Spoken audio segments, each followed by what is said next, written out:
Hello fellow gamers and welcome to another Pro Guides video. It's your host Cody, and we all know that Fortnite's popularity is booming. That means that there are constantly new players joining the game. Maybe you've been playing for a while, but your friend Jimmy down the street finally joined. Woo, Jimmy! Regardless the situation, look no further as we have just the thing for you. This video is the beginner's guide to Fortnite Battle Royale in Chapter 2. We know this isn't a video that everyone is looking for, but we wanted to make sure that we reach out to all players. So yes, seasoned veterans, you probably know this stuff, but we were all newbies once, and personally, I would have really appreciated having something like this to help me take my first baby steps. Anyway, considering the topic of this video, it's befitting that our question of the day is how you started playing Fortnite Battle Royale. I had it introduced to me by a friend, and I've been hooked ever since. I don't have a problem though, I swear, man. I just, one more game, one more arena. Okay, sorry. Now for all you newbies out there and those of you who are trying to improve, make sure that you check out ProGuides.com. I'd especially suggest you check out our coaches there. They're all really helpful and will help you understand the fundamentals that you need to find to have success in Fortnite, especially since Fortnite has many aspects. It's really nice to have someone who can help and guide you through this process. We also have a lot of beginner-friendly content for every role. So noobs, stop getting pwned. Let's jump into the video.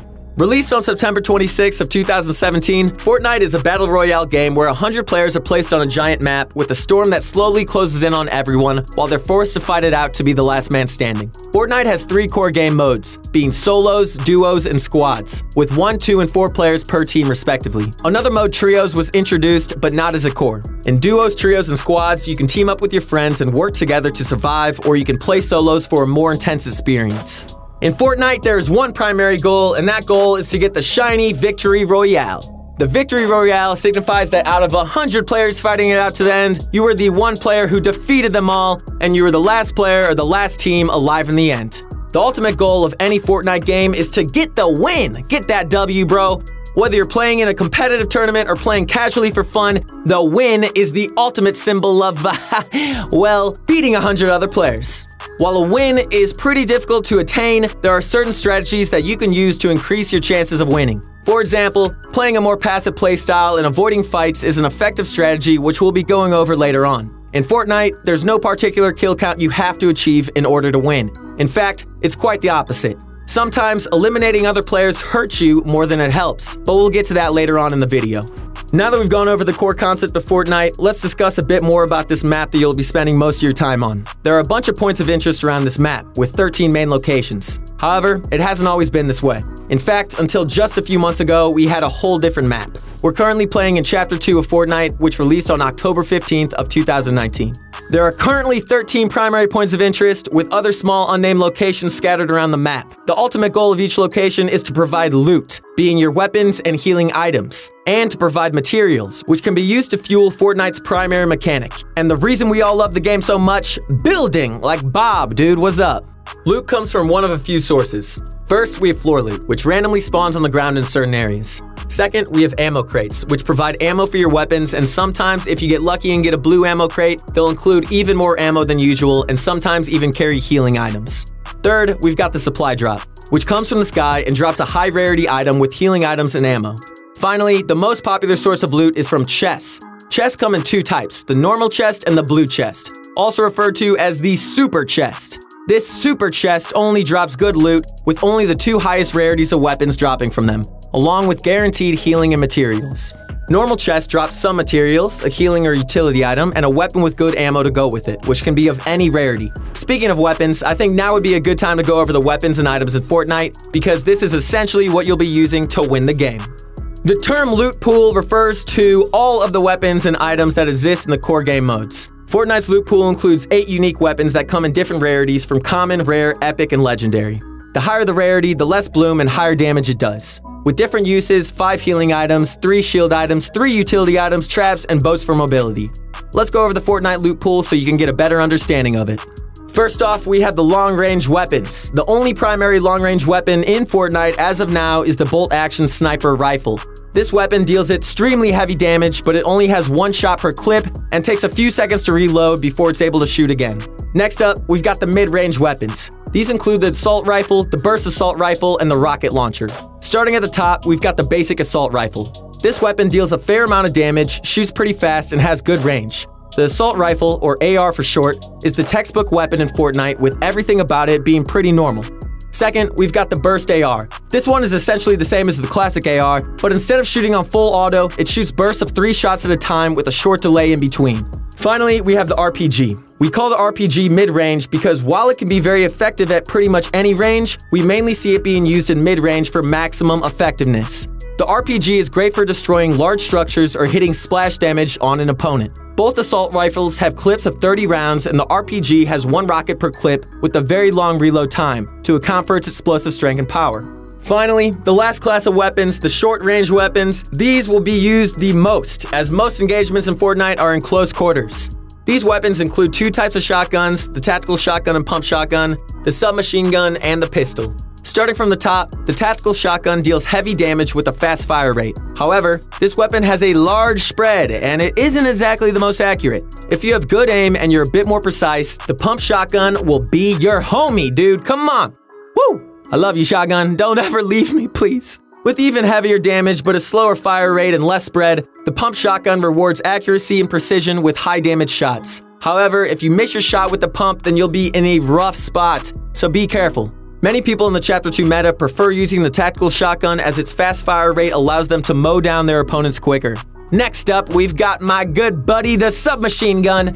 This close-range powerhouse has 30 shots per clip with an extremely fast fire rate. While the SMG damage isn't insane, it makes up for this with a great speed and effectiveness in close quarters. Finally, we've got the weapon that most people consider the worst in the game. The good old classic pistol. I love you, pistol. There's no love for you. I'm sorry, bro. But it's because you only have 16 rounds per clip and you are unable to be shot by simply holding a button down. Instead, you have to click super fast to maximize its use. The bloom on the pistol isn't great either, and its maximum fire rate isn't ideal, even if you click extremely fast. Speaking of bloom, if you haven't heard the term bloom before, let's go over it. In Fortnite, accuracy is important. However, if every weapon was perfect and every shot was dead on, any good aimer would be able to pretty much be unstoppable. To balance things out and create incentive to learn other strategies, the bloom system was introduced. The way bloom works is that instead of bullets going straight down your reticle, they sometimes go off the sides in a completely random pattern. The reticle is in the middle of your screen, and this reticle is important in showing the bloom you'll have. Basically, your bullets can go anywhere between the 4 lines on your reticle. One way to counter this is to stand still and shoot, which will enable first shot accuracy, basically making your first shot 100% perfect.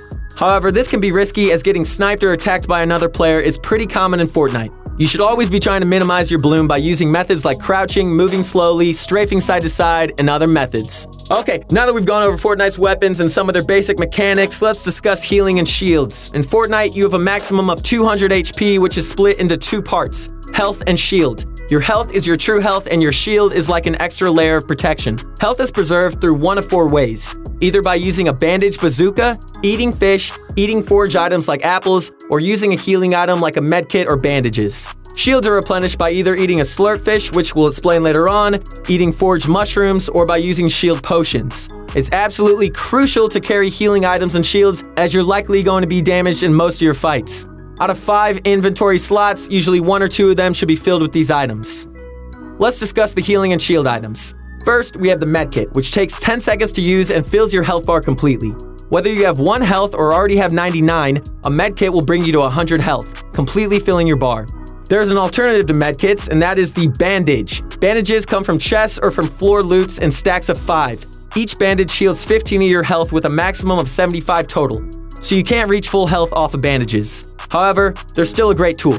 Finally, we have the bandage bazooka, which heals 15 health per shot, up to 100 total health. This item reloads on its own, and it is basically an infinite supply of health. By shooting it straight down at yourself, you can heal yourself up, or you can heal your teammates by shooting it at them. The bandage bazooka carries 5 bandages maximum and recharges 1 every 20 seconds. That means if you use 3 bandages to heal up 45 health, your bandage bazooka will be full in 60 seconds. However, this bazooka takes up to 2 inventory slots, so it comes at a pretty hefty cost. Next, let's discuss shield items. There are 2 main shields in Fortnite, the mini shield and the shield potion. First, let's talk about the mini shield. Mini shields drop in stacks of 3, and you can hold 6 per slot. They're one of the most commonly used healing items in Fortnite, and they take 2 seconds to use and heal 25 shield. However, there is a limit, as you can only heal up to 50 shield with mini shields. Instead, To reach full shield, you'll need a shield potion, also referred to as a big shield or a shield pot. These drops in stacks of 1, you can have 3 in one slot, and they give you 50 shield, each with a limit of 100 shield. However, they take 5 seconds to drink, so you've got to be in a safe area before you use them. I know you like hanging out in alleyways, bro, but you gotta just chill on that for a second, dog.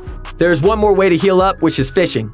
There are 3 types of fish you can catch, which all take 1 second to use and have different rarities. First up is the most common fish, the small fry.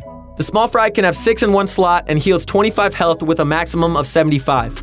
If you're looking for a larger health boost, you're looking for the flopper fish. The flopper heals 50 health with a maximum of 100. Floppers can have 4 in a stack and are super useful for a quick health boost in a fight or if you're overtaken by the storm and need to escape. Finally, we have the best fish in them all, the slurp fish. You can carry 3 slurp fish in one slot at a time. Slurp fish grant you 50 effective health when they're being used, and basically this means that they'll give you 50 of whatever you need. So if you're at 50 shield and 100 health, you'll get 50 shield. If you have 75 of each, you'll get 25 of each from your slurp fish. They simply give you 50 of whatever you need, prioritizing health first and then the shields. Man, I freaking love you, slurp fish. You are definitely invited to my birthday party. Or party at Slurp Fish House. Woo! Let's get it. Slurp, slurp, slurp, slurp. Okay. Fish can be caught by using either a fishing rod or a harpoon gun. The fishing rod is the classic way to fish. They can be found in chests, floor loot, or from one of these fishing barrels. The harpoon gun has 10 shots, can be found in chests, floor loot, or fishing barrels, and it automatically catches fish instead of having a short wait like the fishing rod does. Almost all fish are caught from one of these fishing holes, which are basically white circles in any body of water which have fish jumping around in them. Simply toss your fishing rod or shoot your harpoon gun into the fishing hole and you'll get either a flopper fish, a slurp fish, or a weapon. If you use a fishing rod, wait for your bobber to go down and click again to retrieve your item. The only way to get a small fry is to fish somewhere that has no fishing hole. You might also get a rusty can, which basically has 0 use. We recommend trying to carry fish as they are pretty much the best healing you'll get since they heal a lot and only take 1 second to use. Finally, we've got the last item, the grenade. The grenade can be stacked up to 6 and drops in stacks of 3. This utility item does 100 damage and can be thrown at enemies to deal splash damage to their structures and even hit them heavily. We recommend using grenades against any opponent in a big base, in a building, or someone who builds a lot to damage their structures and maybe even hit them in the process. You can't hide from me, bro. Grenade! Boop! As of today, the best way to move around the map quickly is by using a boat. Boats spawn in any major location on the edge of the map. They can be used to travel across land or water. Kind of weird, right? Honestly, the way that these boats are able to travel on land is baffling, but it's perfectly fine. Anyway, if you're looking to make a long rotation to the safe zone, keep your eyes out for one of these as they are currently the fastest form of mobility in Fortnite. Okay, alright, so we've been over the loot pool, the map, the fishing, even the boats! However, we haven't gone over the most prominent core mechanic of Fortnite, the one that makes this game what it is today. Yes, ladies and gentlemen, I'm talking about none other than building! Without building, Fortnite isn't Fortnite. There are 4 basic structures. This includes the wall, the floor, the ramp, and the cone, aka pyramid. Some days he's a cone, some days he's a pyramid. These builds are used in conjunction with one another to build cover, gain high ground above your opponents, which I might mention is very important. But it can also be edited and toyed with to outsmart your opponents. Some very common building techniques frequently used are tunneling, ramp rushes, high ground retakes, the infamous 90s, and basing up. Finding all the different building techniques and practicing them is up to you. Luckily, we've got a bunch of videos on the Pro Guide channel and a ton of awesome content on our website that you can use to improve extremely fast. Take the time to practice your building and results will show. Building is performed by using materials which include wood, brick, and metal. Materials can be farmed by using your pickaxe to destroy anything from fences to trees to cars to buildings to furniture and more. One great thing about Fortnite is that you can interact with almost anything. Almost anything you run into is farmable. You can see your material count on the bottom right of your screen. Each build takes 10 material, and you can decide which material you need to use based on your situation. If you're in a normal fight, wood will do. But if you need a heavily reinforced building like a base or a box to heal in, brick or metal will definitely work better. Now let's head on over to editing. Editing is another crucial game mechanic used in direct conjunction with building. Editing is used to modify your structures. You can do anything from a simple window or door edit in a wall all the way up to spiral staircases and other crazy looking things. The beauty of editing is that it is such a unique system and so many new editing tricks are constantly being discovered. Let's quickly go over how to actually edit a structure. Once a build is placed down, look at it and press the button labeled Edit. Once you press this button, select the titles you'd like to use for your edit and press your edit button again to confirm it. Let's quickly go over a few popular edits. First, we have the basic wall window edit. Simply select any one of the tiles on the middle row of your wall and confirm the edit. Doing so on the left or right side will make a slightly thinner window. The middle one is a much larger and more open window. Second, we've got the wall door edit. This door edit consists of editing the bottom 2 tiles of any column on your wall, similar to this. All door edits are the same and they can be edited on any column. All door edits matter, baby, come on!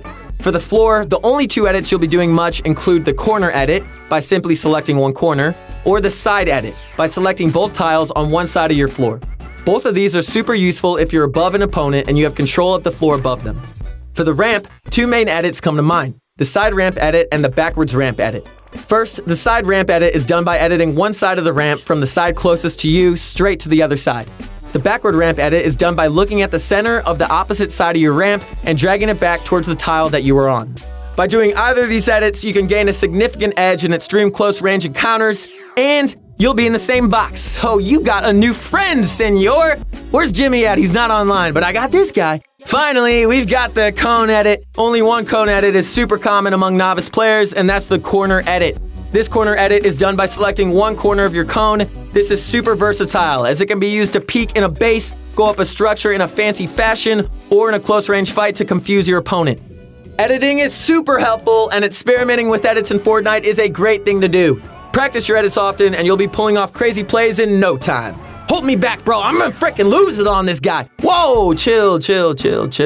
Let's look at why and how to take a fight. Don't just jump in, bro. One common concern among newer players is whether they should run around looking for fights or if they should play safe and try to go for the win. While getting kills may be good practice, it might take a while to get that win. On the other hand, while getting the win is super satisfying, are you really gaining anything if you just camp the whole time? Hold me back, bro.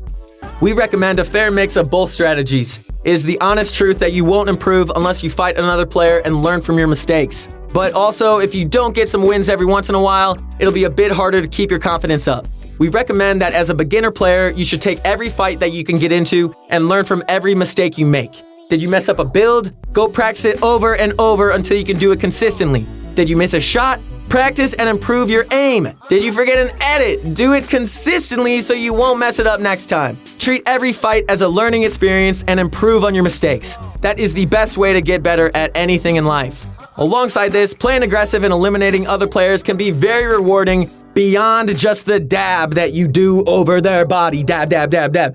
When you eliminate someone, everything they have will drop, from their healing and shield items to their weapons, ammo, traps. Everything in their inventory is now yours! While the aggressive playstyle is good, keep in mind that there's nothing wrong with getting a few wins to keep your confidence up. Remember that Fortnite should be fun, and there's nothing wrong with trying to camp and win to get a few under your belt. However, for maximum improvement, we do recommend sticking to a more aggressive playstyle as much as possible. Cause who doesn't like to get a sick no-scope, baby? Battle Royale is fun and all, but playing it all day can be a bit tiring. And dude, you might want to try to find some other ways to practice and to have fun.